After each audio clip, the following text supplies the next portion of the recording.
Local news for Wednesday the 29th of May. While Wairarapa school teachers are on strike today, parents are also being reminded there are no school buses, and buses will replace most Queen's Birthday weekend train services on the Wairarapa line from Friday through to Monday. The replacements affect the Upper Hutt to Wellington services.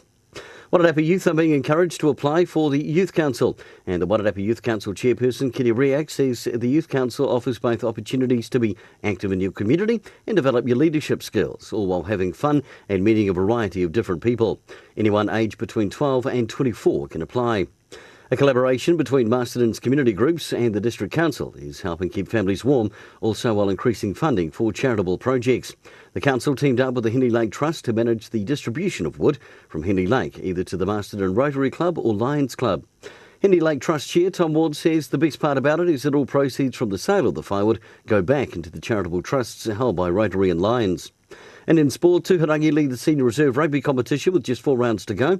And in local hockey, it's the Red Star men leading the men's division, while Dalefield New Zealand Racing lead the women's division by 1 point.